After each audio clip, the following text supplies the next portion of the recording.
A decorated Vietnam War veteran walks into a restaurant for a peaceful meal, only to be humiliated by the staff in front of a room full of diners. What they didn't know was that this veteran had faced much worse on the battlefield. But instead of lashing out, he decided to take a different kind of revenge, one that would send shockwaves through the entire town and beyond. What he did next was something no one in that restaurant was ready for. His quiet, powerful response would turn this moment of personal humiliation into a national conversation about racism, respect, and the treatment of veterans. Before we get started, comment below where in the world you're watching from. If this story resonates with you, be sure to subscribe because there's an even bigger story coming tomorrow. It was supposed to be just another quiet evening for John, a Vietnam War veteran who was still proud of his service to the country. Dressed in his military uniform adorned with medals, he walked into an upscale restaurant, expecting nothing more than a warm meal. After all, he had earned this moment of peace, hadn't he? He had fought for his country, survived the hell of war, and returned home hoping to live out the rest of his life in dignity. But from the moment he stepped through the door, he knew something was off. People turned to look at him, but not with admiration. Instead, there were whispers, low, judgmental murmurs from nearby tables that felt like daggers. "What's he doing here?" one voice sneered. "I bet he can't even afford a meal in this place," another chimed in. John's heart sank, but he tried to shake it off. He had heard worse in his lifetime, both before and after the war. Racism was no stranger to him, even after everything he had done for his country. He approached the hostess stand with his head held high, despite the growing tension in the air. "Good evening," he said, his voice polite but firm. "I'd like a table for one." The young hostess barely glanced up from her reservation book. Her expression was blank, her tone indifferent. "We're fully booked tonight," she said, the words rolling off her tongue without a hint of empathy. John looked past her into the dining room. Half the tables were empty. It was clear that this wasn't about availability. It was about something else, something far uglier. "There seem to be plenty of open tables," he replied, trying to keep his frustration at bay. The hostess gave him a dismissive glance, her lips curling into a tight, almost condescending smile. "We're full," she repeated, her voice now tinged with impatience. She wasn't interested in what John had to say. To her, he wasn't a customer. He was just an inconvenience. Before John could say another word, a tall man in a pressed suit appeared beside the hostess. The manager, with an air of superiority, looked John up and down as though assessing him, his eyes lingering a little too long on the uniform that had seen more battlefields than he could ever imagine. "I'm sorry, sir," the manager said, his voice dripping with condescension. "This establishment has certain standards. I don't think this is the right place for someone like you." John felt his blood boil. "Someone like you." The words hung in the air like a bad odor, stinking of racism and elitism. It wasn't just a dismissal. It was a public humiliation, a reminder that even decades after the war, even after all he had done, he was still not considered good enough. His fists clenched at his sides, and for a brief moment, John considered firing back, letting them know exactly who they were talking to. But then he stopped himself. He had faced worse, much worse, and reacting with anger wouldn't change their minds. It would only reinforce their narrow beliefs. No, John knew there was a better way to fight this battle. Without another word, he turned and walked out of the restaurant, his head still held high. But as he left, he knew that this wasn't the end. Far from it. He would make sure that what happened to him that night would not go unnoticed. This battle would be fought in a way that they wouldn't see coming. What he planned to do next would shake them to their core and expose their actions to the world. As John stepped out of the restaurant into the cool night air, his mind was already racing. The humiliation he had just faced wasn't something he could let go of quietly. This wasn't the battlefield, but in many ways, it felt just as brutal. The manager's words echoed in his head. "Someone like you." He had heard that phrase far too often in his life, always used to remind him of his supposed place, always used to push him down. But this time, John wasn't going to let it slide. He wasn't going to let them win. He knew there was power in how he responded, and he intended to use it. Lashing out in anger at the restaurant wouldn't change anything. No, he needed to approach this with the same strategic patience he had learned during his time in the military. He needed to expose their actions in a way that would hit them where it hurt, publicly and with the truth on his side. As he made his way home, he pulled out his phone and began drafting a social media post. John wasn't one to use social media often, but he knew the impact it could have. People shared stories all the time, stories of injustice, of mistreatment, of experiences that needed to be heard. And tonight, his story needed to be heard. He started writing, recounting everything that had happened at the restaurant in painful detail. The way the hostess had dismissed him, the look of superiority on the manager's face, the hurtful words, "someone like you." He described the restaurant, the half-empty tables, and the way he had been refused service simply because of who he was and how he looked. His words poured out, full of the frustration and anger he had kept inside during the encounter. But it wasn't just a rant. John knew that to make an impact, his message had to be clear and purposeful. He wanted people to understand that this wasn't just about him. This was about the way Black veterans and Black Americans in general were still treated in this country. After all these years, after serving his country and sacrificing so much, he was still facing discrimination. And if it could happen to him, a war veteran, it could happen to anyone. He didn't hold back in his post, but he also didn't let his anger overshadow the message. His words were raw but thoughtful, aimed at bringing attention to the deeper issue at hand. He knew that if people heard his story, they would be outraged, and that outrage could turn into action. As he typed, he included photos he had taken just before leaving the restaurant, the empty tables that contradicted the hostess's claim that they were fully booked, the polished, upscale setting that seemed to welcome everyone, except for people like him. And finally, a photo of himself, standing in his military uniform, medals gleaming under the streetlights outside the restaurant. The image spoke for itself, a decorated veteran, turned away and humiliated simply because of the color of his skin. John ended the post with a powerful message. This is what it feels like to serve your country, only to come home and be told you don't belong. This is what discrimination looks like in 2024. He tagged the restaurant, making sure their name was front and center. They needed to be held accountable for what had happened. He took a deep breath, read the post over once more, and hit publish. It didn't take long for the post to start gaining traction. At first, a few likes and comments trickled in from friends and family, expressing their outrage and support. But within hours, the post had spread far beyond his immediate circle. Veterans from all over the country began sharing his story, adding their own experiences of mistreatment and discrimination to the conversation. Civil rights activists, community leaders, and even celebrities started to take notice, amplifying John's voice and demanding accountability from the restaurant. By the next morning, John's phone was buzzing nonstop with notifications. His story had gone viral. Thousands of people had shared his post, and the restaurant's social media pages were flooded with comments calling out their behavior. People were outraged, not just at the restaurant, but at the broader issue of how veterans, especially Black veterans, were treated in the country they had served. It was clear that John's story had struck a nerve. The media soon caught wind of the viral post. Local news outlets in Atlanta began reaching out to John, asking for interviews and more details about what had happened. John, always humble, wasn't seeking fame or attention. He just wanted justice. But he knew that the more people who heard his story, the more pressure there would be on the restaurant to take responsibility for their actions. By midday, the restaurant was in full damage control mode. Their official accounts issued a statement apologizing for the misunderstanding and claiming that the incident had been blown out of proportion. But it was too late. The damage had been done, and no amount of backpedaling could undo the fact that they had treated a veteran with such blatant disrespect. The protest didn't just stay online. Within 2 days, a group of veterans, activists, and local supporters had organized a peaceful protest outside the restaurant. John, though initially hesitant, joined them. It wasn't just about what had happened to him anymore.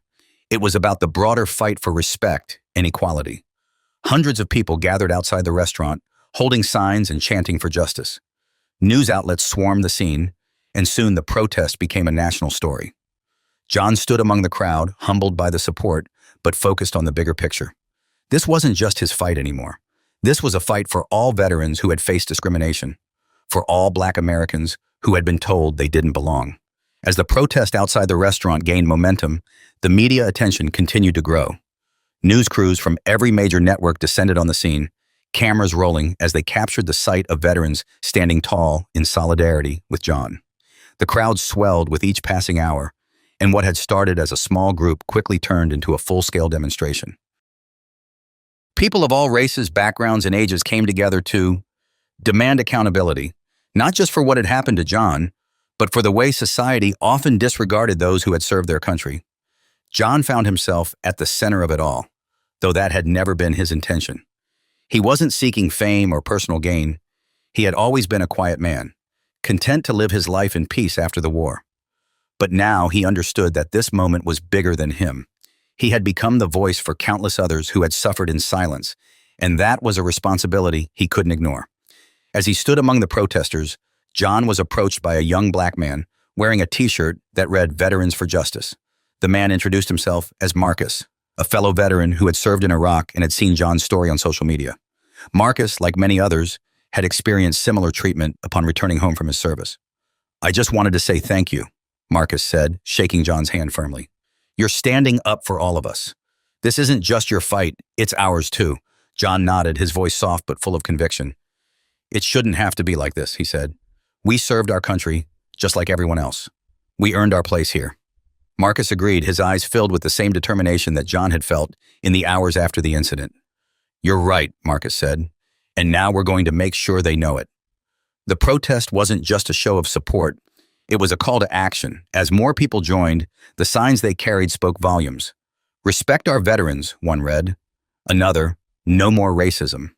And yet another, simply, "Accountability now." The restaurant's management tried to issue another apology, but it rang hollow in the face of such overwhelming public condemnation. It wasn't just about one apology. It was about systemic issues that had been ignored for far too long. John's phone continued to buzz with messages and interview requests, but one call in particular stood out. It was from a local lawyer who specialized in civil rights cases and had seen John's story. The lawyer, a middle-aged black woman named Angela, had dedicated her career to fighting against discrimination in all forms. She offered her services to John, free of charge, to help him file a lawsuit against the restaurant for racial discrimination. At first, John hesitated. He wasn't sure if taking legal action was the right path. He had never been one to seek out conflict, preferring to deal with things on his own terms. But after speaking with Angela and hearing how passionate she was about the case, John began to realize that this was more than just a personal matter. It was about sending a message that this kind of treatment couldn't be tolerated any longer. Not for him, not for any veteran, and not for any person of color. Angela explained that the case had the potential to make a real impact. If they could win in court, it would set a precedent, showing other businesses that discrimination wouldn't be swept under the rug. It could be a turning point, not just for John, but for countless others who had faced similar injustices. "This isn't just about money," Angela told him during one of their first meetings. "This is about holding people accountable. If we win this case, we can make sure that other veterans, other people like you, don't have to go through this again." John nodded, his mind made up. He would move forward with the lawsuit, not for himself, but for all the others who had been wronged. This wasn't just about getting justice for the humiliation he had endured. It was about making sure that no one else would have to face the same treatment. As the legal proceedings began to take shape, the media continued to follow John's story closely. His case became a symbol of the broader fight against discrimination, and it sparked conversations across the nation about the treatment of veterans, particularly black veterans, who had served their country only to return home to face prejudice. In interviews, John spoke candidly about his experiences, both during the Vietnam War and after. He talked about the racism he had faced in the military, how even on the battlefield, he had been judged by the color of his skin rather than by his actions. He shared stories of how he had saved the lives of his fellow soldiers, only to be overlooked when it came time for promotions and commendations. But more than anything, John wanted people to understand that his fight wasn't just about what had happened at the restaurant. It was about the everyday racism that so many people of color still faced in America. Racism that could be as blatant as being denied service, or as subtle as the cold stares he had endured when he walked into that restaurant. As the lawsuit moved forward, public support for John continued to grow. People across the country followed the case closely, and the restaurant's reputation plummeted. What had once been a thriving business was now a symbol of discrimination, and no amount of damage control could undo the harm they had caused. But even as John pursued justice in court, he remained focused on a larger goal, making real, lasting change. He began working with Angela and other veterans groups to start an initiative aimed at addressing the systemic racism that still plagued the country's institutions. They called it HonorBound, a nonprofit dedicated to providing legal aid and advocacy for veterans who had experienced discrimination. The organization quickly gained traction, attracting donations and support from all corners of the country. Veterans who had been overlooked and mistreated for years suddenly had a voice, and John's story served as a powerful reminder of the challenges they faced. HonorBound wasn't just a response to what had happened to John. It was a movement that aimed to change the way veterans were treated. ensuring that no one would be left behind again. As Honorbound grew, it became much more than just a nonprofit. It became a beacon of hope for veterans all across the country who had been mistreated, ignored, or discriminated against.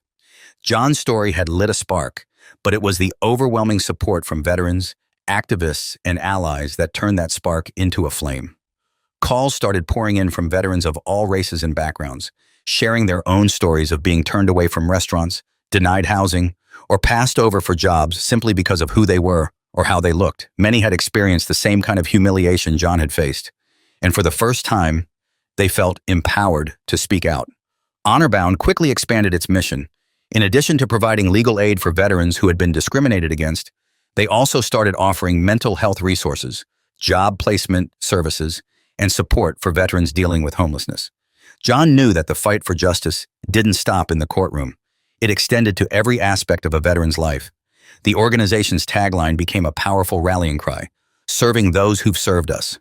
John was astonished by how quickly Honorbound gained national attention. Media outlets continued to follow his story, but now the narrative had shifted. It wasn't just about what had happened in that restaurant.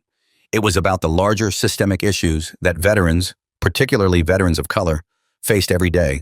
The nonprofit's work became a symbol of resilience and solidarity, and people across the country started donating to the cause. Celebrities voiced their support, civil rights groups partnered with the organization, and Honorbound became a national movement, but John remained humble through it all. He wasn't interested in being the face of a movement. He was interested in making real, tangible change. For him, the journey had always been about standing up for what was right, even when the odds were stacked against him. The success of Honorbound wasn't just his victory. It belonged to every veteran who had ever been treated unjustly, and every person who had ever felt marginalized in their own country.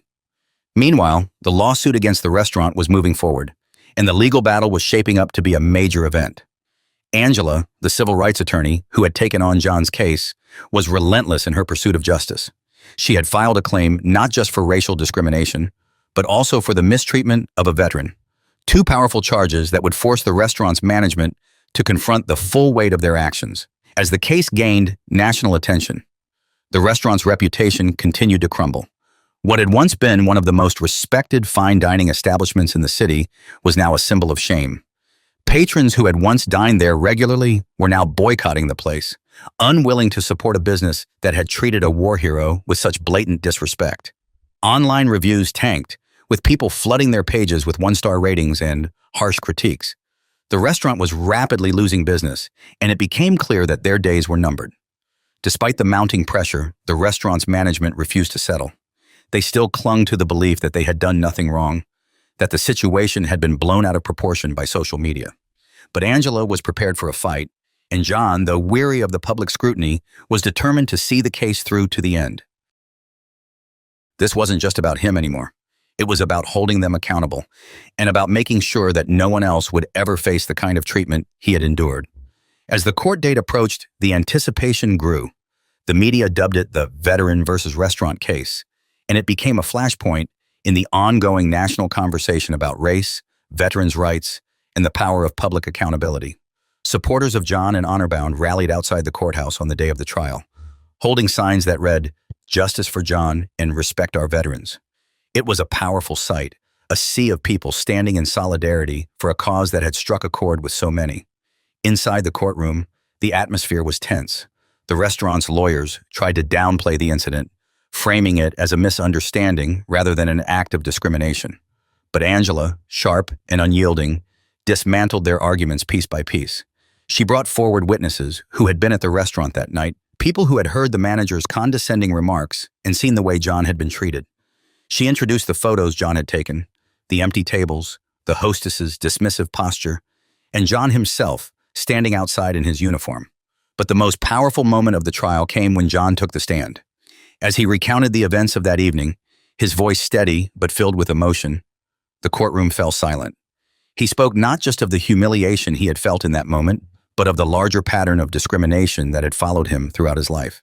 He talked about his time in Vietnam, about the racism he had faced even while serving his country, and about how that night in the restaurant had brought back painful memories of being treated as less than human. "I didn't fight for this country to be treated like I don't belong," John said, his eyes locking with the judge's. I fought because I believed in what this country stands for: freedom, equality, respect. But what happened to me that night showed me that we still have a long way to go.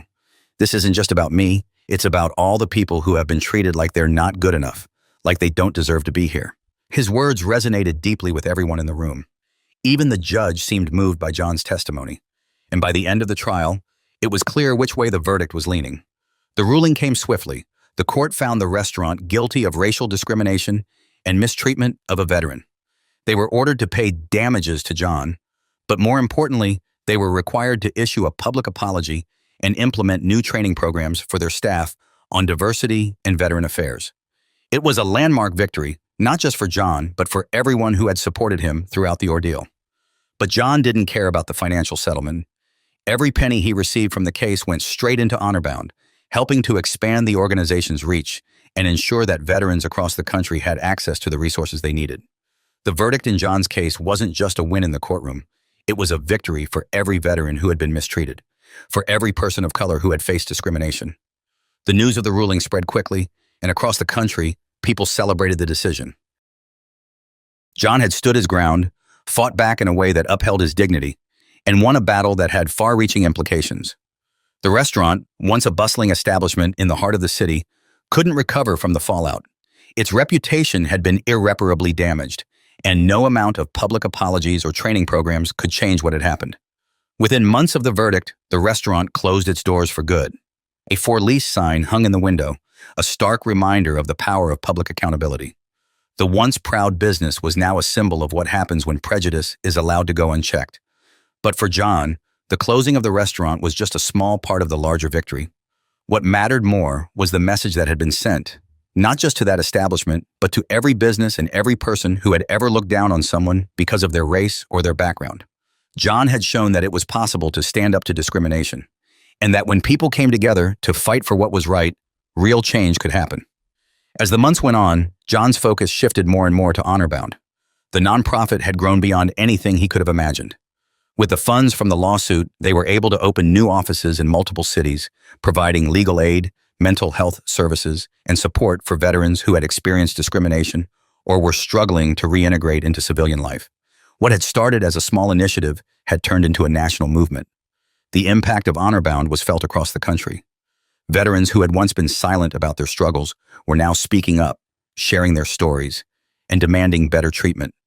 The nonprofit became a powerful force for advocacy, lobbying for changes in policies that affected veterans and pushing for more inclusive practices in businesses and government agencies. John wasn't just helping individual veterans anymore. He was helping to reshape the way the country viewed and treated those who had served. John was regularly invited to speak at events, not just for veterans groups, but for civil rights organizations and educational institutions. His story had become an inspiration to many, a reminder that even in the face of overwhelming injustice, it was possible to create change through resilience and dignity. Every time he stood in front of an audience, whether it was a small group of students or a national conference, he shared the same message. We can't afford to stay silent. We have to fight for each other, because if we don't, who will? His speeches were always met with applause, but John remained grounded. He knew that the work wasn't over. HonorBound was just getting started, and there were still so many veterans in need of help, so many people who were suffering in silence. But he was more determined than ever to keep pushing forward, to keep fighting for the people who had been forgotten by the system. One evening, as John was leaving the HonorBound office after a long day of meetings, he received a call that would change everything. It was from a national network, one of the biggest in the country. They had been following John's story since the beginning, and now they wanted to feature him in a documentary series that focused on veterans and their contributions to society. They saw his story as the perfect example of what it meant to serve both in and out of uniform, and they wanted to share it with a broader audience. At first, John hesitated. He had never sought out the spotlight, and he wasn't sure if he wanted to be the subject of a documentary. But after thinking it over, he realized that this was an opportunity to reach even more people. If sharing his story could inspire others to stand up for themselves, if it could bring more attention to the challenges veterans faced, then it was worth it. The documentary team followed John for months, capturing his day-to-day life as he worked with veterans through HonorBound, spoke at events, and continued his advocacy work. They also delved into his past, traveling to the places that had shaped him, from the small southern town where he had grown up, to the battlefields of Vietnam, to the courtroom where he had won his landmark case. The result was a powerful film that not only told John's personal story, but also highlighted the systemic issues that so many veterans, particularly veterans of color, continued to face. When the documentary finally aired, the response was overwhelming. Millions of viewers tuned in, many of them moved to tears by John's story and the stories of the veterans he had helped through HonorBound. Donations to the nonprofit skyrocketed, and new volunteers flooded in, eager to join the fight for veterans' rights. But perhaps the most meaningful response came from other veterans who had never felt comfortable sharing their experiences until they saw John's story. Letters poured in from all over the country, from veterans who had been inspired by his courage to finally speak out about the injustices they had faced. Many of them had suffered in silence for years, too afraid or too ashamed to come forward. But now they saw that they weren't alone. John's story had given them a voice, and for the first time, they felt empowered to use it.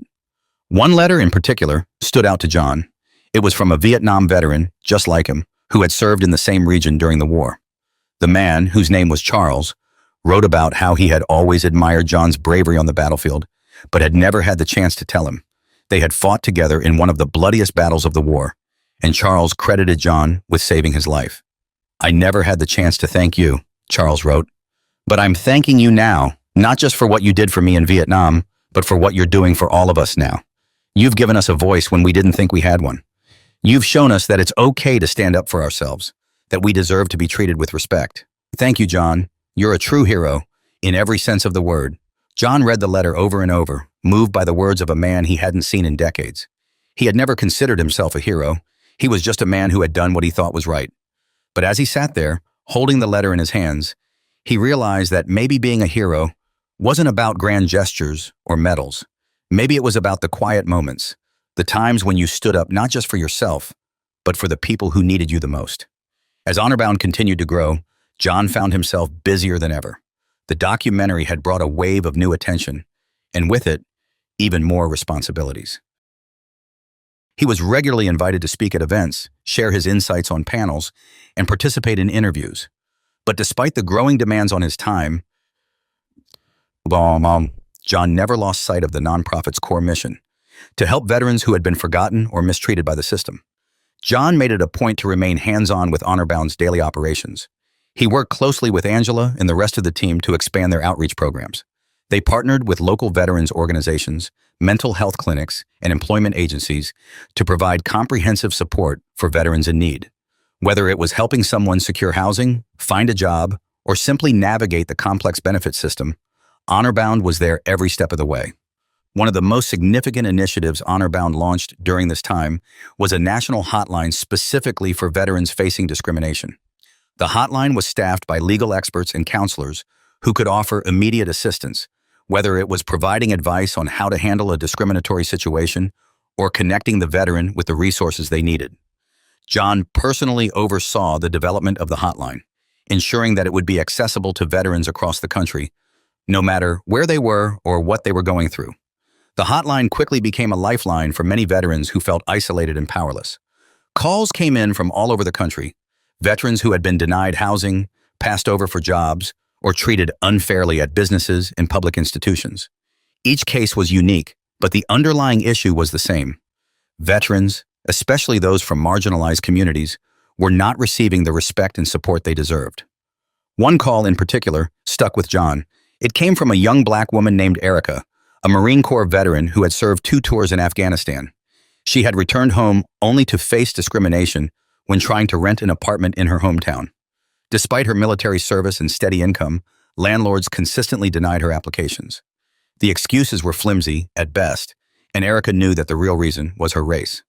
Erica was at her breaking point when she called the HonorBound hotline, unsure of what to do next.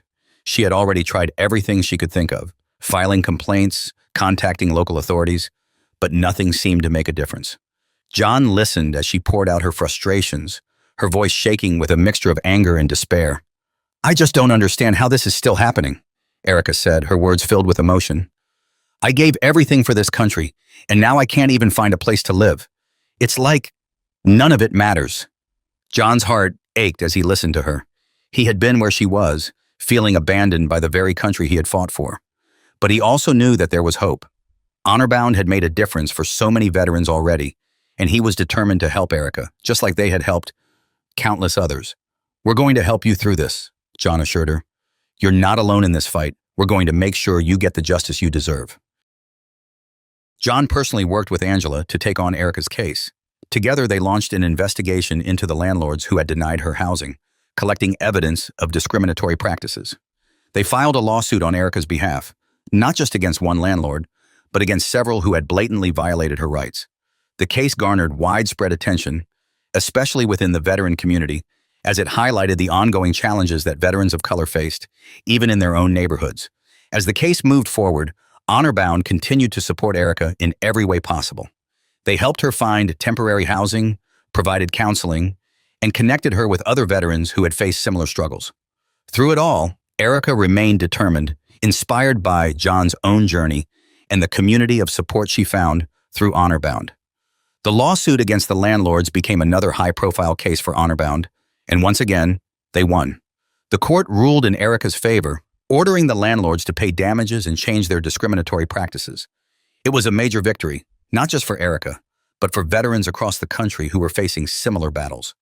After the case, Erica became a vocal advocate for veterans' rights, joining Honorbound as a staff member to help others who were going through what she had endured. She often credited John and the organization with giving her the strength and support she needed to keep fighting. "You showed me that we don't have to fight these battles alone," Erica said to John one day, shortly after she started working at Honorbound. "You've built something incredible here, something that's changing lives. I'm just glad I get to be a part of it." John smiled, humbled by her words. He had never set out to become a leader or a hero. He had simply wanted to make things right, to stand up for what was fair.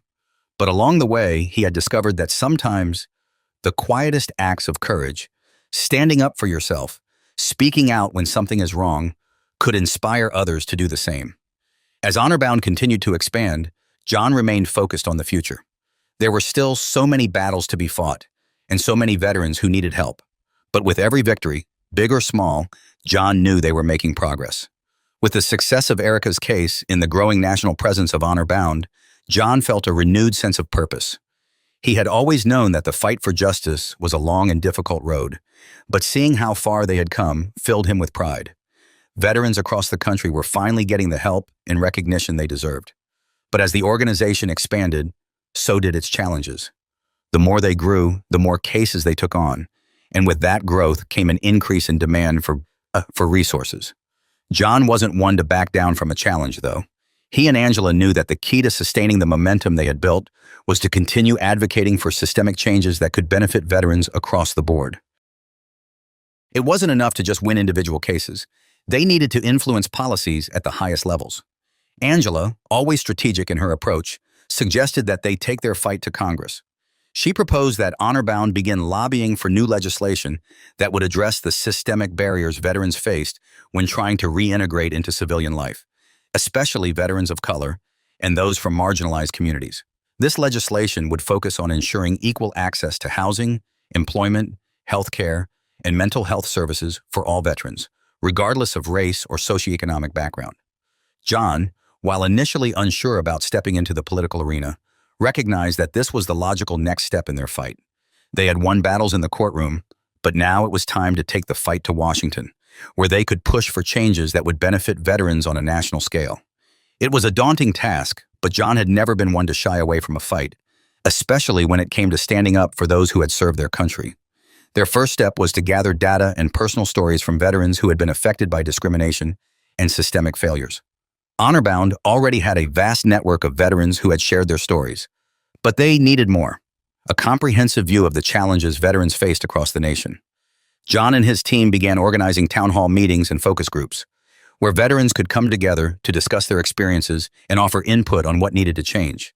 These town halls were powerful, emotional gatherings. Veterans from every branch of the military, of every race and background, came forward to share their stories. Some spoke about being denied housing or jobs because of their race. Others talked about the mental health struggles they faced after returning from combat, only to find that there were no accessible resources to help them heal.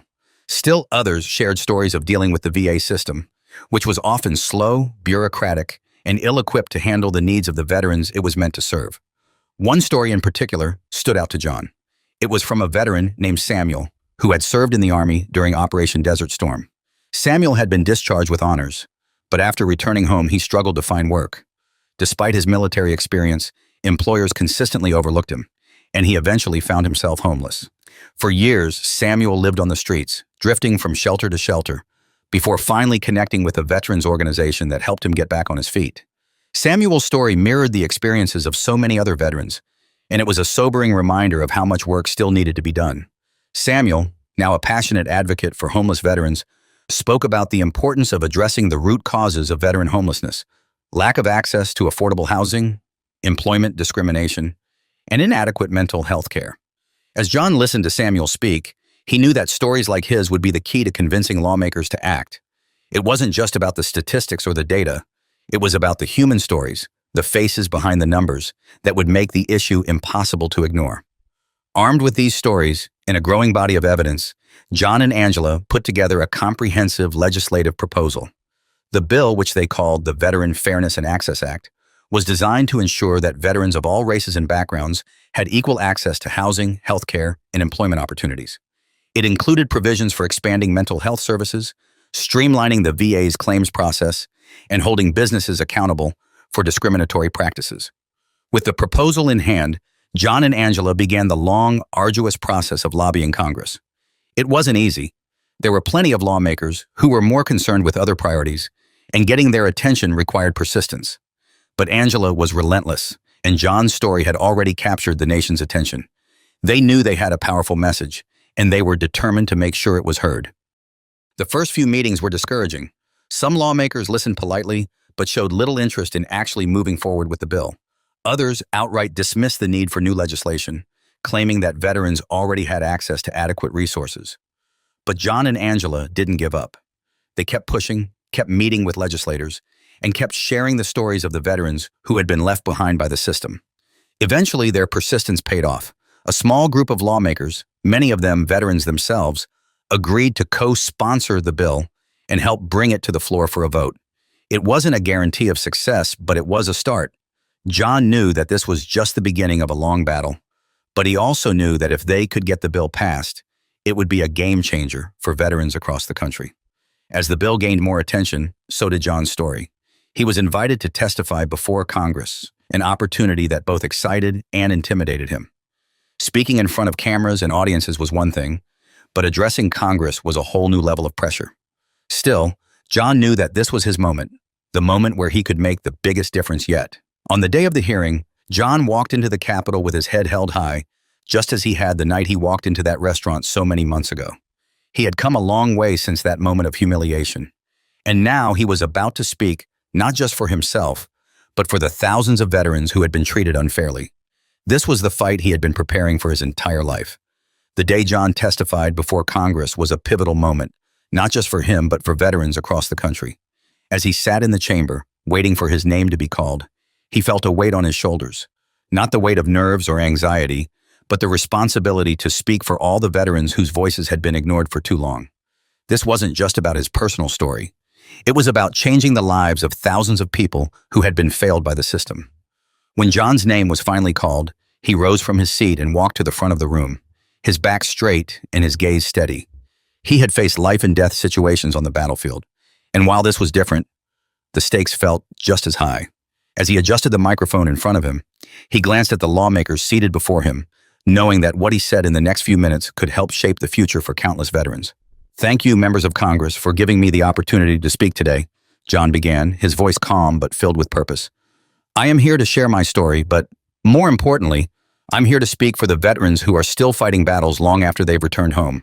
They fought for this country, but too often, this country has failed to fight for them." John started by recounting the events that had brought him to this moment, how a simple night at a restaurant had turned into a moment of public humiliation, and how that experience had opened his eyes to the broader issues that veterans faced every day. He spoke about the discrimination he had endured, not just at that restaurant, but throughout his life, and how it mirrored the experiences of so many veterans, particularly veterans of color. He described the founding of HonorBound, how the organization had grown from a simple idea into a national movement that was helping veterans across the country. He talked about the hotline they had established, the legal aid they provided, and the countless stories of veterans who had been mistreated by the very country they had served. But John's testimony wasn't just about the problems, it was about the solutions. He laid out the key points of the Veteran Fairness and Access Act, explaining how it would address the systemic barriers that veterans faced when trying to reintegrate into civilian life. He spoke passionately about the need for equal access to housing, healthcare, and employment for all veterans, regardless of their race or background. He emphasized the importance of expanding mental health services and streamlining the VA's claims process, making it easier for veterans to get the support they needed. As veterans, we don't ask for special treatment, John said, his voice steady but filled with conviction. We just ask for what we've earned. We fought for this country, we sacrificed for it, and we deserve to be treated with dignity and respect when we come home. This bill is about ensuring that every veteran has a fair chance, whether they're black, white, brown, or anything in between. The room was silent as John finished his testimony, his words hanging in the air. The lawmakers sat in quiet contemplation, and John could see in their faces that his message had hit home. He had spoken the truth, plain and simple, and they couldn't ignore it. After John finished, Angela took the floor to provide more detailed legal arguments in support of the bill, outlining how it would address the legal gaps that allowed discrimination to persist. She was sharp, articulate, and unyielding, reinforcing everything John had said with the weight of legal precedent and policy analysis.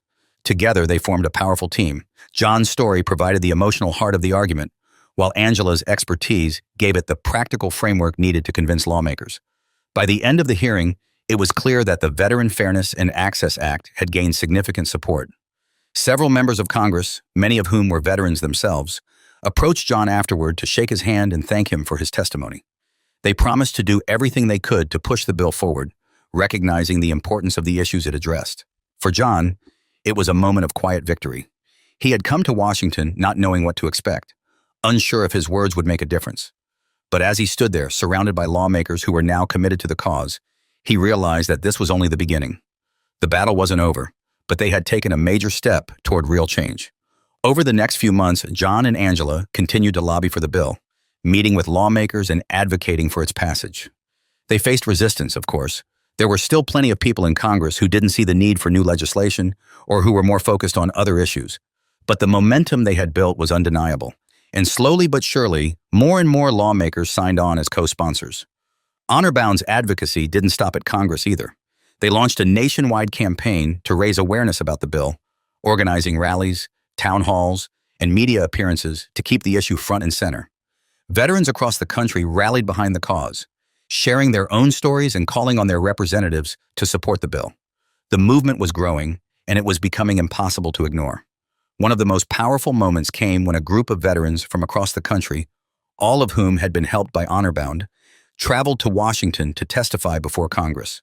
These veterans, some of whom had faced homelessness, discrimination, and mental health struggles, stood side by side with John, telling their stories in their own words. It was a powerful display of unity and resilience, and it drove home the urgency of the issue in a way that statistics and reports never could. As the bill moved through the legislative process, John remained focused on the broader mission of Honor-Bound.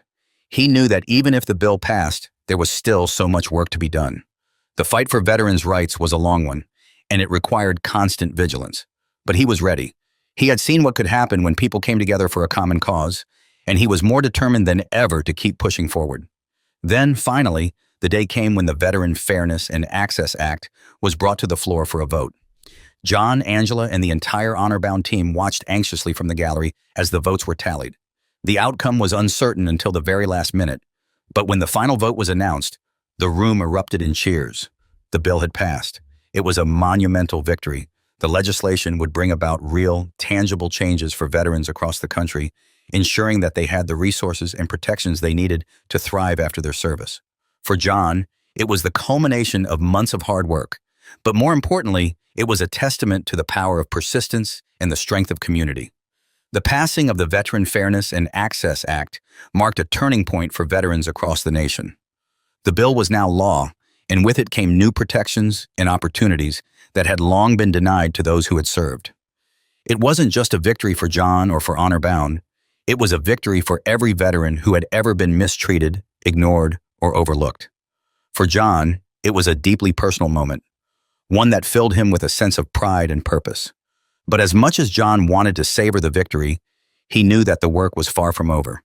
The passing of the bill was just the beginning. Now, the real challenge lay in making sure that the law was enforced and that the promises made to veterans were kept. There was still so much to be done, and John wasn't about to rest on his laurels. In the weeks following the passage of the bill, Honorbound shifted its focus to implementation. Angela and her legal team worked tirelessly to ensure that businesses, government agencies, and service providers were aware of the new regulations and held accountable if they failed to comply. They partnered with local and national organizations to create educational programs that would help employers and landlords understand their responsibilities under the new law. Honorbound also launched a series of public service campaigns aimed at informing veterans of their rights and how to seek help if they encountered discrimination or barriers to accessing services. The hotline, which had been such a vital resource during the organization's early days, became even more important now.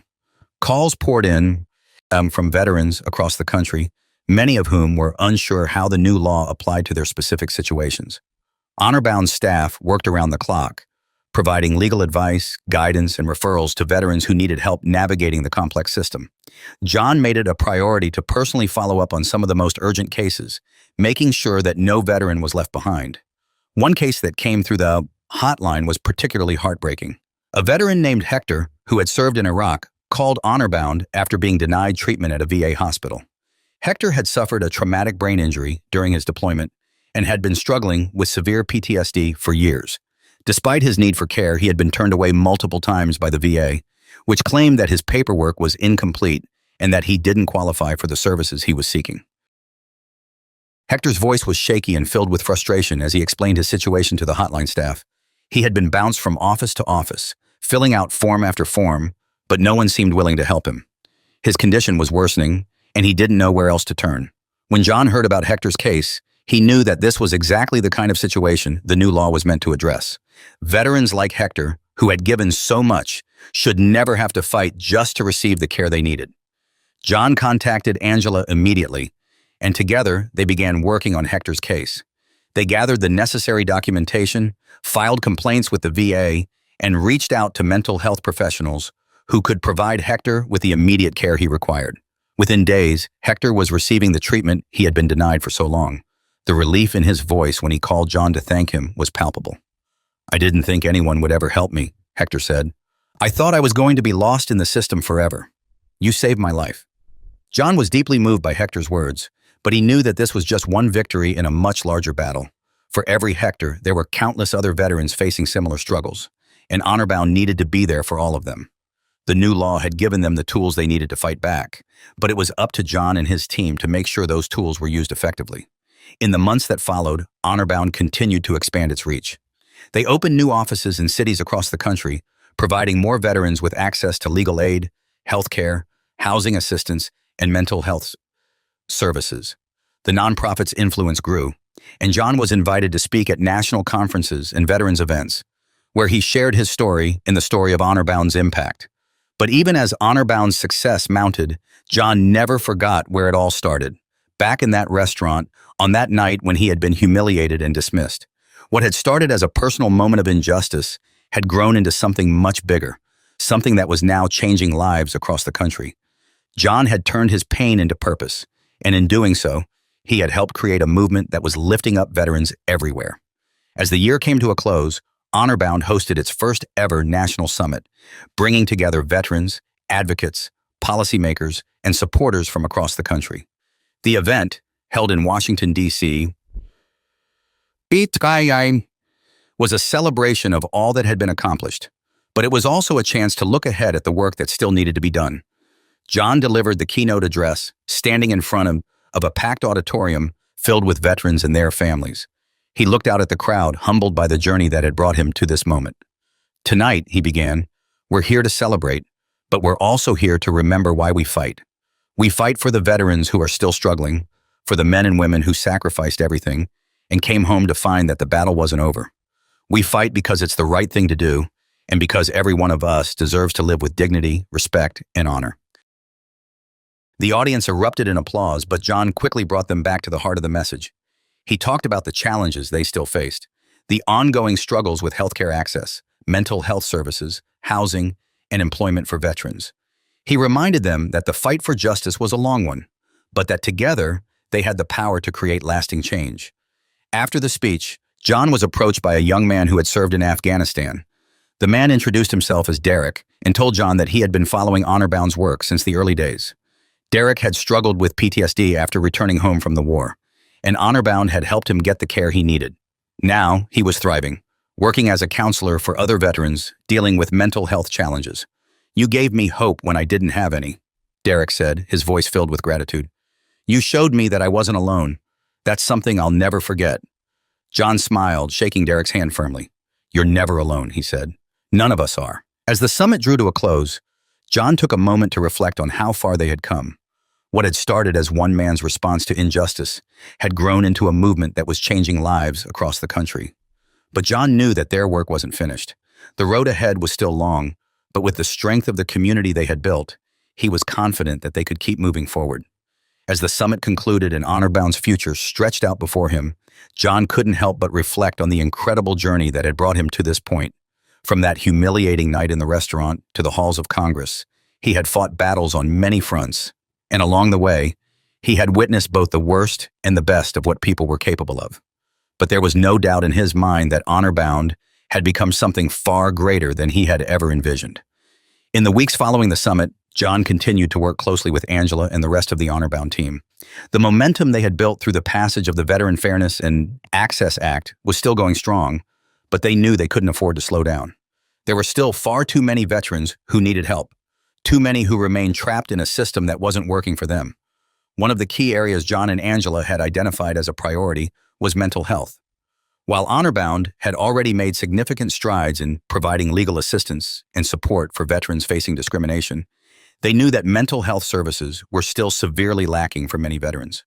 The stigma surrounding mental health issues in the veteran community, coupled with the long wait times and lack of resources in the VA system, meant that far too many veterans were suffering in silence. John understood this all too well. He had seen it firsthand in his own life, in the faces of the men he had served with, and in the countless veterans Honorbound had helped over the years. He knew that the scars of war didn't always fade with time, and that many veterans carried those scars long after they had left the battlefield. Angela proposed that Honorbound launch a new initiative focused specifically on mental health, one that would provide veterans with direct access to counseling, therapy, and support groups. The program, which they called Honorbound Wellness, would partner with mental health professionals across the country to offer free or low-cost services to veterans in need. The goal was not only to provide immediate help, but also to break down the barriers that kept so many veterans from seeking the support they deserved. The response to Honorbound Wellness was immediate and overwhelming. Veterans from all walks of life began reaching out, many of them sharing stories of how they had struggled with PTSD, depression, anxiety, and other mental health challenges after returning from service. For many, it was the first time they had spoken openly about their struggles, and they expressed deep gratitude for having a safe space where they could seek help without judgment. Honorbound Wellness also focused on educating families of veterans, helping them understand the challenges their loved ones faced, and providing them with tools to offer support. Workshops and seminars were held across the country, offering guidance on how to recognize signs of mental health issues, how to encourage veterans to seek help, and how to be part of their healing journey. John took a personal interest in the mental health initiative, attending many of the workshops himself. At one event in Los Angeles, he met a young veteran named Jake, who had served 2 tours in Afghanistan. Jake had been struggling with severe PTSD for years, but like many veterans, he had tried to manage it on his own, unwilling to seek help out of fear of being seen as weak. "I thought I could handle it," Jake admitted to John after one of the workshops. "But it's been eating me alive. I didn't realize how much I needed this." John listened as Jake opened up about his experiences, the nightmares that kept him awake at night, the flashbacks that haunted him during the day. John, who had experienced his own struggles with the aftermath of war, understood all too well what Jake was going through. "You're not alone," John told him, placing a hand on his shoulder. "It takes strength to ask for help. We've all been through it, and we're here to make sure you don't have to go through it alone anymore." For Jake, and for so many others like him, Honorbound Wellness was more than just a program. It was a lifeline. The initiative quickly became one of the most successful aspects of Honorbound's work, and it wasn't long before other organizations began taking notice. Mental health professionals, veterans groups, and even government agencies reached out to partner with HonorBound, offering their support and resources to further the cause. The success of HonorBound Wellness wasn't just measured in numbers, though. It was measured in the stories of veterans who had found hope and healing after years of feeling lost. Veterans who had once been on the brink of despair were now rebuilding their lives, reconnecting with their families, and finding purpose again. One such veteran was Marcus, a former Marine who had been living with severe PTSD for nearly a decade. Marcus had isolated himself from his family, pushed away his friends, and had been barely scraping by. He had heard about HonorBound Wellness through a fellow veteran and, after much hesitation, had finally decided to attend one of the support groups. At first, Marcus was reluctant to share his story. He sat quietly during the meetings, listening to the other veterans speak, but never saying much himself. But over time, as he got to know the other members of the group and began to feel more comfortable, he started to open up. "I didn't realize how much I needed this," Marcus admitted during one of the group sessions. "For the longest time, I felt like no one understood what I was going through. But being here, hearing all of you talk about your experiences, I finally feel like I'm not alone." The other veterans nodded in understanding, offering Marcus words of encouragement and support. For the first time in years, Marcus felt like he was part of a community again, one that understood him and accepted him for who he was, without judgment or expectations. Marcus's transformation was profound. Over the course of several months, he began reconnecting with his family, rebuilding relationships that had been strained for years. He found a job through one of HonorBound's employment programs and even started volunteering with the organization, helping other veterans who were going through the same struggles he had faced. For John, Marcus's story was a powerful reminder of why HonorBound existed. It wasn't just about fighting legal battles or passing laws. It was about giving veterans the support and care they needed to heal, both physically and emotionally. HonorBound Wellness was doing just that. And as the program continued to grow, so did its impact. But even as HonorBound Wellness flourished, John knew that their work was far from over. There were still so many veterans out there who needed help, and John was determined to reach them. As HonorBound Wellness continued to thrive, John and Angela realized that the success of their mental health initiative was just one piece of a much larger puzzle. Veterans needed more than just access to healthcare and legal support. They needed a strong, united community where they could thrive, find meaningful employment, and build lasting connections with one another. John had always believed that veterans were uniquely equipped with skills and experiences that could benefit society in countless ways. But he also knew that many veterans struggled to translate their military experience into civilian careers. The transition from military life to the workforce could be difficult, and many veterans found themselves underemployed, jobless, or struggling to find a sense of purpose in their new roles. With that in mind, John and the HonorBound team set out to create a new initiative, HonorBound Careers, a program designed to connect veterans with meaningful employment opportunities, offer job training, and help veterans transition smoothly into civilian careers. John knew that this was a crucial step in ensuring that veterans not only survived, but thrived after their service. HonorBound Careers focused on more than just finding jobs for veterans. It aimed to provide veterans with long-term career paths that matched their skills, interests, and ambitions. The program partnered with corporations, small businesses, and government agencies to create veteran-friendly workplaces and offer specialized training programs that would prepare veterans for leadership roles in a wide range of industries. John and Angela also understood that many veterans wanted to give back to their communities in ways that went beyond traditional employment. With that in mind, HonorBound Careers launched a veteran entrepreneurship program, which offered veterans the resources, mentorship, and funding they needed to start their own businesses. The idea was to help veterans channel their leadership skills and determination into building successful enterprises that could make a positive impact on their communities. One of the early success stories from the veteran entrepreneurship program came from a man named James, a former Army sergeant who had always dreamed of starting his own construction business. After leaving the military, James had struggled to find steady work and had faced a series of setbacks, but he never gave up on his dream. When he heard about HonorBound's new initiative, he decided to take a chance and apply for the entrepreneurship program. James was accepted into the program, and with the mentorship and support of HonorBound's business advisors, he was able to secure the funding he needed to start his company. Within a year, his construction business was thriving, employing several veterans and giving back to the community, but building affordable housing for low-income families. "I never thought I'd get here," James said during one of HonorBound's quarterly meetings, where he shared his success story with the other veterans in the program. But HonorBound showed me that it was possible. They gave me the tools and the support I needed to turn my dream into a reality, and now I'm able to give other veterans the same opportunities I've had. James's story wasn't unique. Over the course of the next year, dozens of veterans who had gone through the Veteran Entrepreneurship Program launched successful businesses, ranging from tech startups to landscaping companies, restaurants, and nonprofits. Each of these businesses not only provided meaningful employment for the veterans who founded them, but also created jobs for other veterans and gave back to their communities in powerful ways. John was incredibly proud of what HonorBound Careers had accomplished. For him, it was about more than just job placement.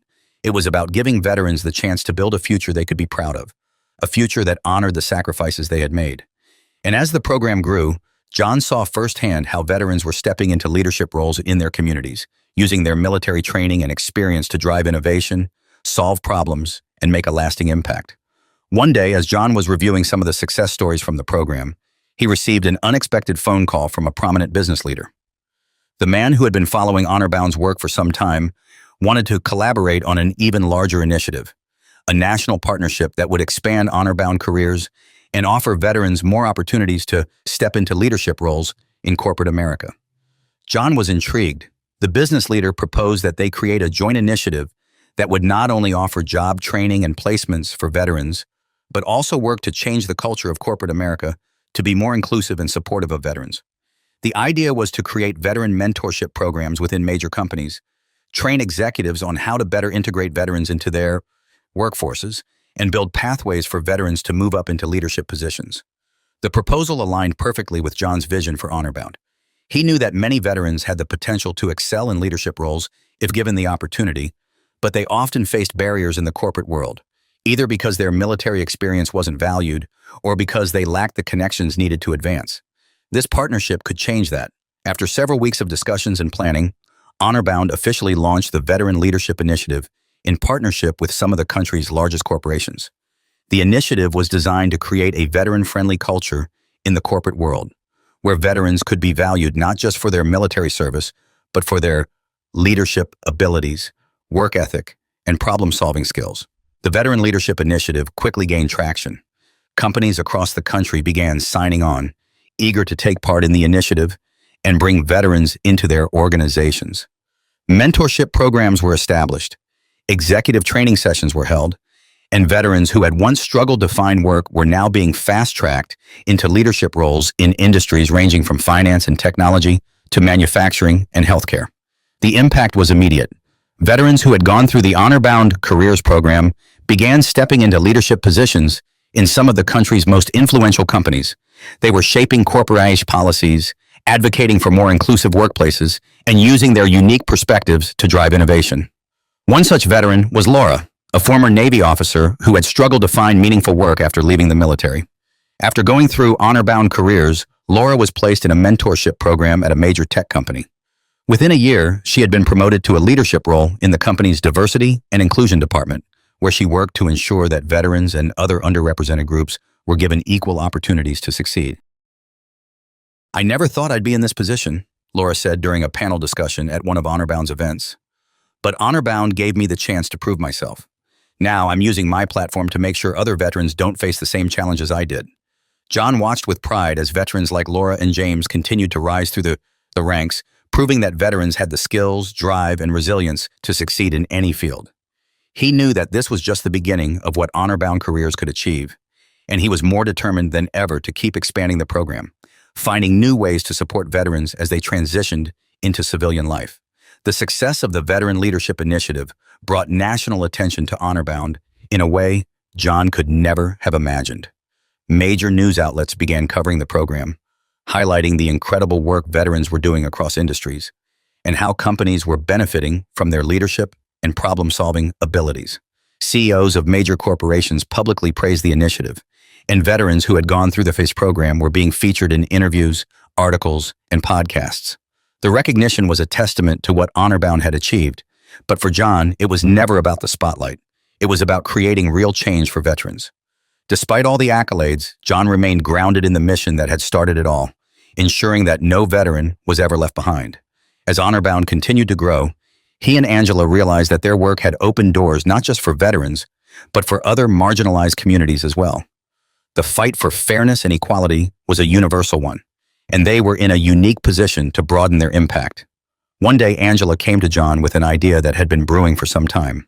She proposed that Honor Bound expand its focus beyond veterans to include first responders, police officers, firefighters, paramedics, and others who put their lives on the line every day, but often face similar struggles to veterans when it came to accessing resources and support.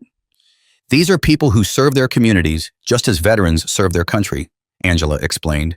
They face trauma, they put themselves at risk, and many of them deal with the same issues: mental health struggles, barriers to employment, discrimination. Honor Bound could help them too. John had always felt a deep respect for first responders, and Angela's proposal struck a chord with him. He had seen how hard it was for veterans to reintegrate into civilian life, and he knew that many first responders faced the same challenges: PTSD, lack of support, and difficulty transitioning to new careers after years of service. Honor Bound had already built a powerful platform for change, and expanding to include first responders felt like a natural next step. After discussing it with the team, John and Angela decided to move forward with the idea. They officially launched the Honor Bound First Responders Initiative, a program designed to provide legal aid, mental health services, and career support to first responders across the country. Like the veteran-focused programs, the initiative aimed to create a comprehensive support system that would address the unique challenges first responders faced. The response was immediate and overwhelmingly positive.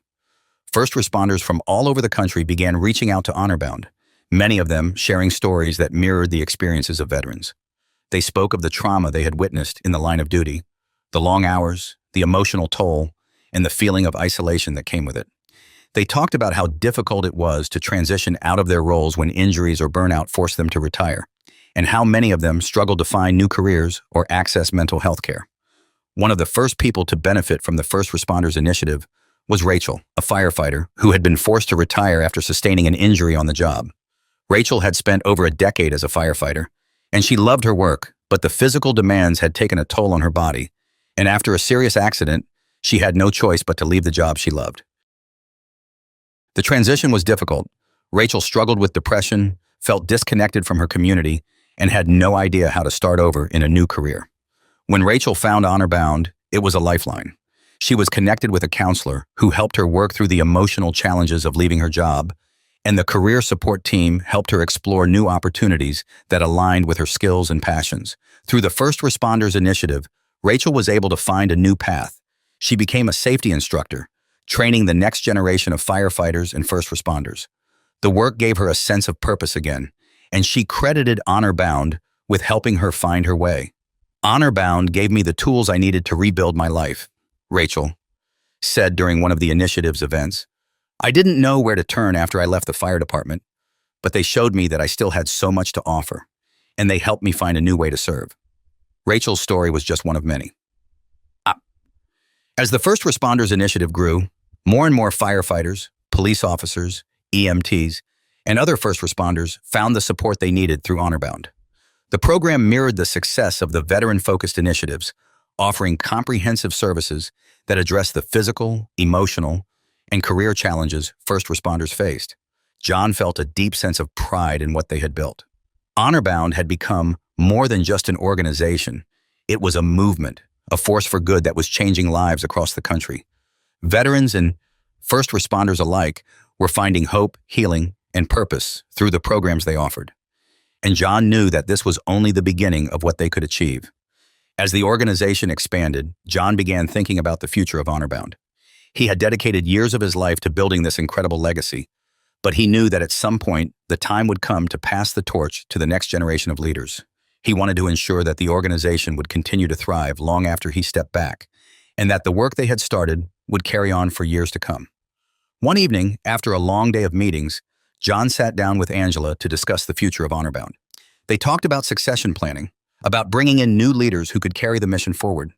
They both agreed that Honor Bound needed to remain adaptable and responsive to the needs of veterans, first responders, and other marginalized communities. But they also knew that the core values of the organization had to remain at the heart of everything they did. I want Honor Bound to keep growing, to keep helping people, John said, his voice thoughtful. But I also want it to stay true to what we started. It has to be about the people, about giving them the support they need to build a better future. Angela nodded in agreement. "We've built something incredible here, John," she said, "and we'll make sure it keeps going, long after we're gone." Together, they began outlining a plan for the future of HonorBound, one that would ensure that the organization continued to evolve while staying true to its roots. They talked about expanding the leadership team, bringing in new voices, and continuing to push for systemic change through advocacy, legal reform, and community partnerships. They also discussed the possibility of expanding internationally, offering support to veterans and first responders in other countries who were facing similar challenges. As they talked, John felt a sense of peace. He knew that HonorBound was in good hands and that the work they had started would continue to make a difference in the lives of veterans and first responders for generations to come. With plans for the future of HonorBound starting to take shape, John felt a renewed sense of excitement about what lay ahead. The organization had grown beyond anything he could have imagined when it first started. And now, with the expansion into serving first responders and even exploring the possibility of going international, it felt like the sky was the limit. Still, John remained focused on the day-to-day work of HonorBound. One of the organization's biggest priorities was continuing to advocate for systemic change. Though they had already achieved a monumental victory with the passage of the Veteran Fairness and Access Act, there were still many challenges facing veterans and first responders, particularly when it came to housing, employment, and mental health services. John knew that while HonorBound had made significant strides in helping individual veterans and first responders, the broader systems in place were still failing too many people. The patchwork nature of support programs and the continued existence of discriminatory practices meant that there was more work to be done on a policy level. HonorBound couldn't just be reactive. They needed to be proactive in driving legislative and cultural changes that would have long-term, widespread impacts. Angela, ever the strategist, suggested that HonorBound take a more active role in policy advocacy, not just in Washington, D.C., but in state legislatures across the country. She proposed that they create a policy advocacy division within HonorBound, staffed with legal experts, policy analysts, and lobbyists who could focus on pushing for new laws and reforms at both the federal and state levels. "The work we've done so far is just the beginning," Angela explained to John during one of their planning sessions. "We need to make sure that veterans and first responders are protected no matter where they live. And that means getting involved in state politics, not just relying on federal legislation." John agreed wholeheartedly. The challenges that veterans and first responders faced were complex, and many of the issues, such as housing, discrimination, employment barriers, and lack of access to mental health services, were regulated at the state and local levels. If they wanted to make a lasting difference, they needed to address these issues on every front. The creation of the Policy Advocacy Division was a bold move, but it was exactly what HonorBound needed to take their work to the next level. Angela immediately got to work hiring a team of experts who could lead the charge, and within months, the division was fully operational. One of the first major initiatives the new division tackled was pushing for the passage of state-level legislation that would make it easier for veterans and first responders to access affordable housing.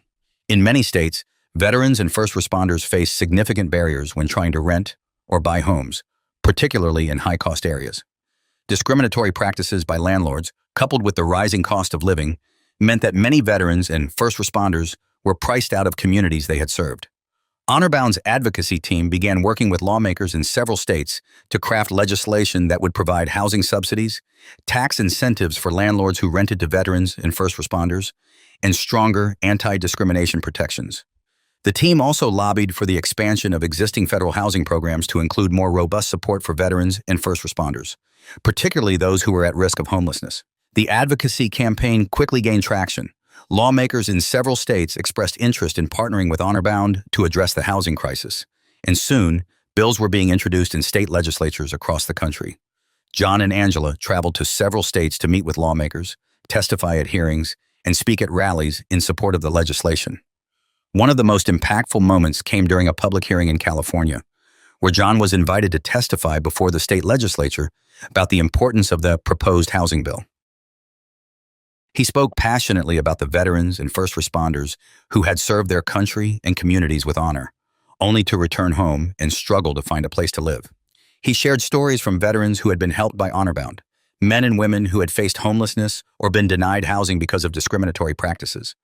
"We owe it to these men and women to do better," John said during his testimony.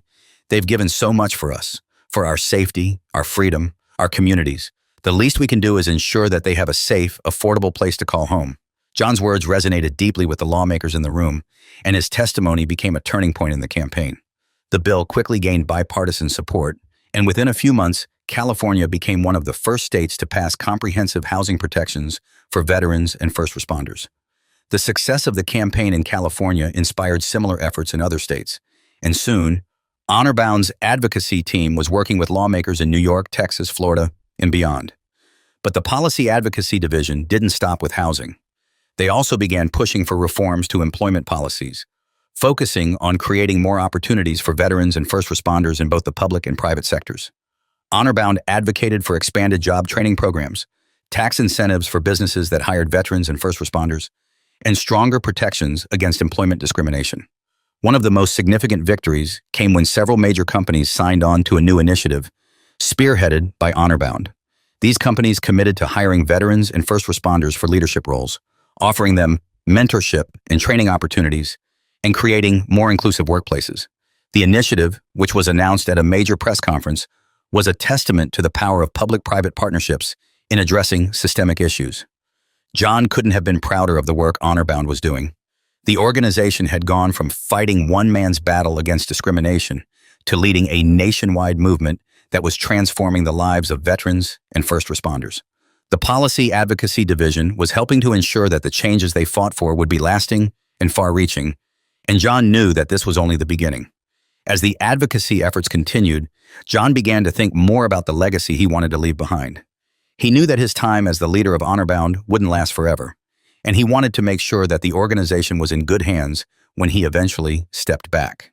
He began working closely with Angela and the leadership team to identify the next generation of leaders, people who could carry the mission forward and continue fighting for veterans and first responders long after he was gone. John also began mentoring younger veterans and first responders who had become involved with HonorBound, passing on the lessons he had learned over the years. He wanted to ensure that the values of the organization, integrity, perseverance, and compassion, remained at the core of everything they did.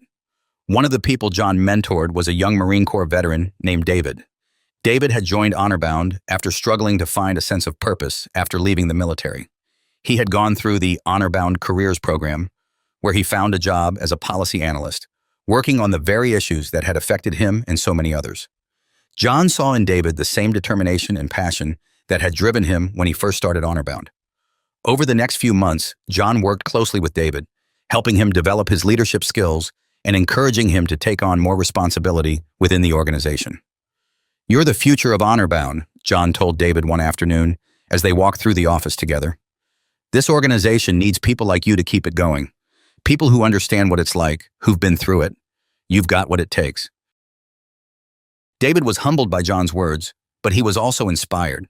He had always looked up to John as a role model, and now he felt ready to take on more of a leadership role within the organization. Under John's guidance, David began leading some of HonorBound's advocacy campaigns, working closely with Angela and the Policy Advocacy Division to push for new reforms and protections for veterans and first responders. As John watched David grow into his new role, he felt a deep sense of pride. He knew that the future of HonorBound was in good hands, and that the work they had started would continue long after he had passed the torch. As John mentored David and prepared for the future leadership of HonorBound, he reflected on the journey that had brought him to this point. The organization had evolved into a nationwide force for change, touching the lives of thousands of veterans and first responders. John had never imagined that one moment of humiliation at a restaurant would ignite a movement that would go on to change so many lives. But despite the overwhelming success, John remained humble.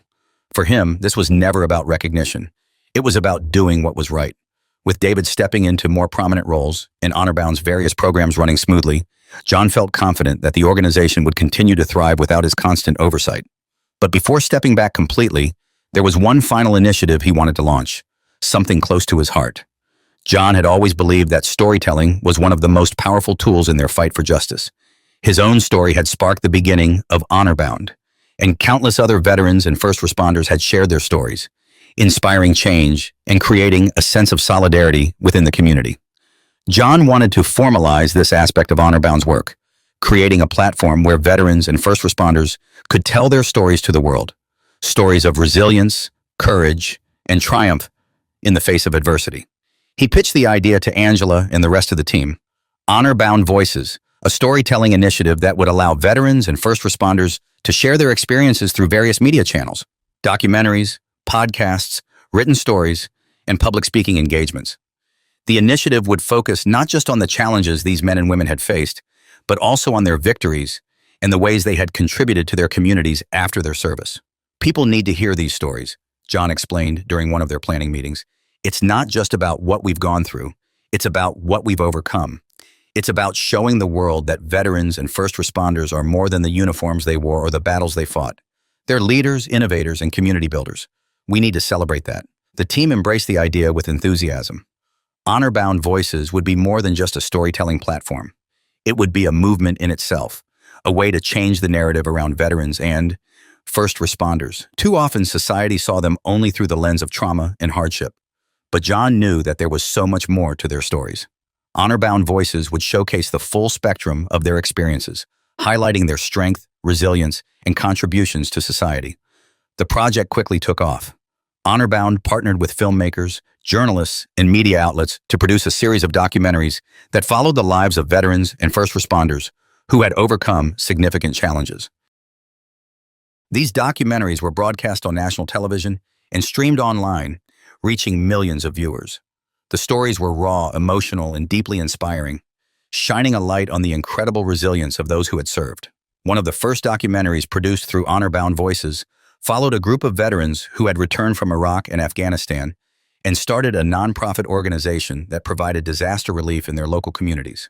The veterans used their military training and leadership skills to coordinate relief efforts after natural disasters, helping rebuild homes, distribute supplies, and provide medical assistance. Their work was a powerful example of how veterans continued to serve their communities long after leaving the military. The documentary was a massive success, not just because of the compelling story it told, but because it helped change public perception of veterans. People saw these veterans not as broken individuals, but as community leaders who were making a real difference in the world. The film won several awards and sparked conversations about the role veterans could play in disaster relief and other community service initiatives. In addition to the documentaries, Honor-Bound Voices also launched a podcast series where veterans and first responders were invited to share their stories in their own words.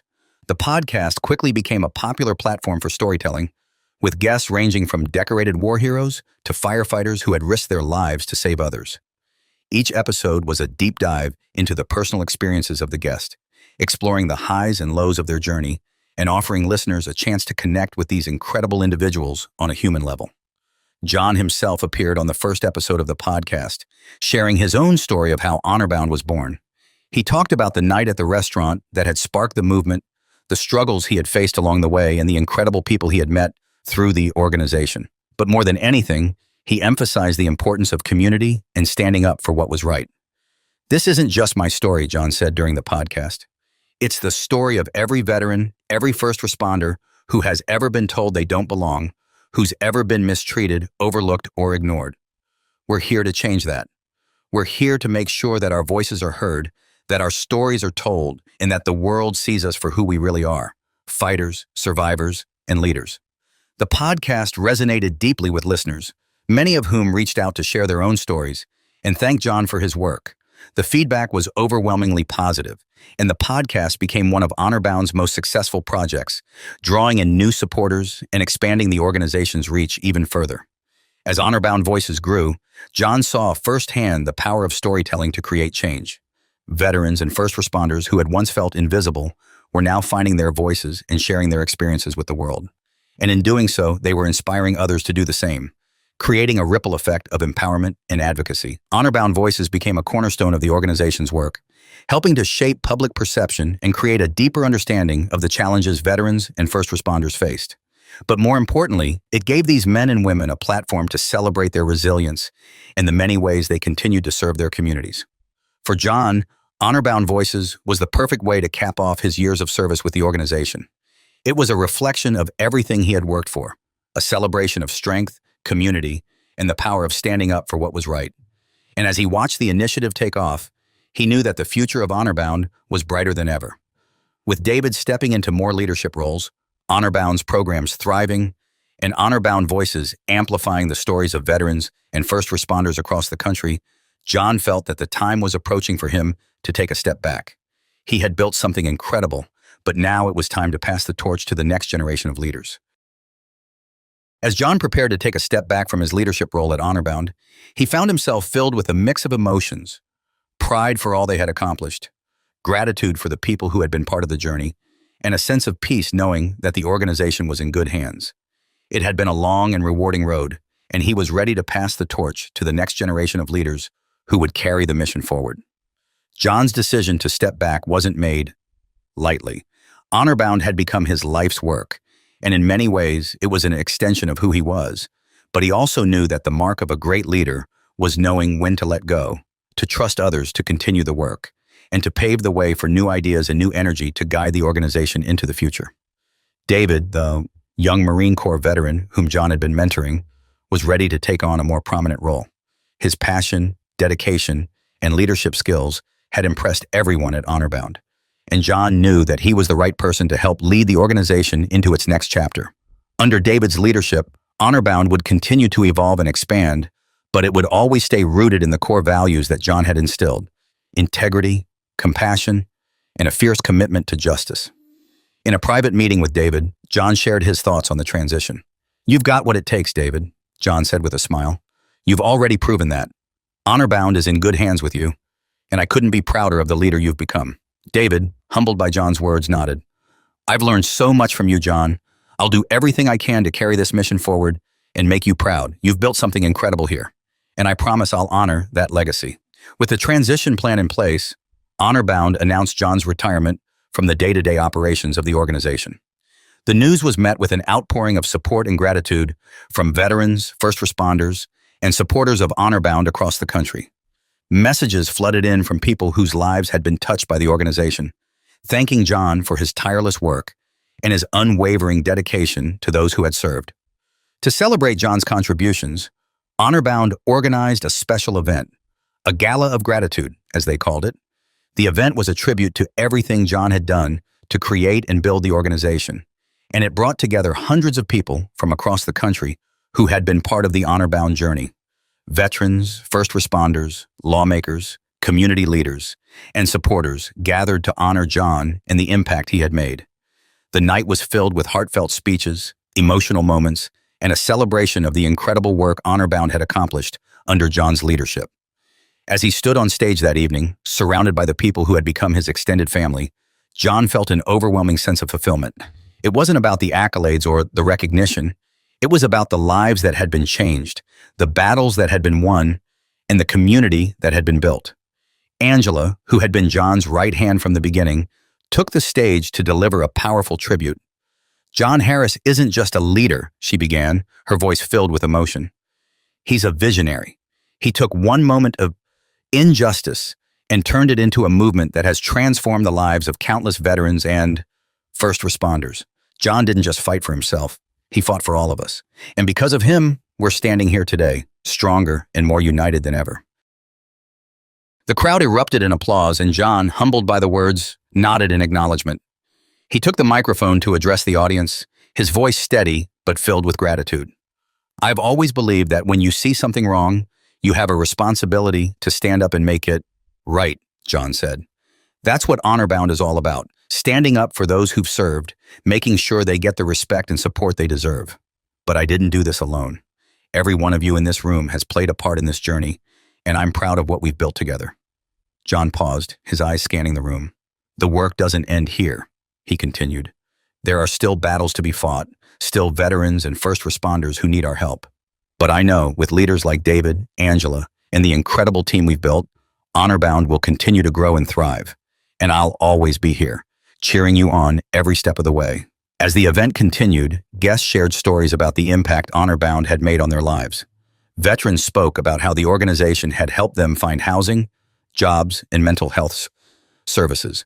First responders shared their gratitude for the support they had received after years of service.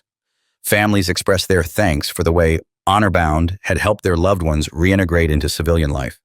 The night culminated in the unveiling of a special gift for John, a legacy wall, a permanent installation at Honorbound's headquarters that featured the names of every veteran and first responder who had been helped by the organization. It was a testament to the lasting impact John had made, a visual representation of the thousands of lives that had been touched by his work. As John stood before the legacy wall, he felt a deep sense of pride, not just for what he had accomplished, but for what Honorbound would continue to achieve in the years to come. The wall wasn't just a tribute to him, it was a tribute to every person who had fought alongside him to make the world a better place for veterans and first responders. In the weeks that followed the gala, John transitioned into his new role as an honorary advisor to Honorbound. While he no longer managed the day-to-day operations, he remained closely involved with the organization, offering guidance and support to the leadership team whenever needed. He also began spending more time with his family, enjoying the quiet moments he had often missed during the hectic years of building Honorbound. John's retirement from active leadership didn't mean the end of his work. He continued to advocate for veterans and first responders, using his platform to raise awareness and inspire others to join the cause. And of course, he remained a passionate supporter of Honorbound, watching with pride as the organization he had built continued to grow and thrive. In the end, John Harris had accomplished far more than he had ever imagined.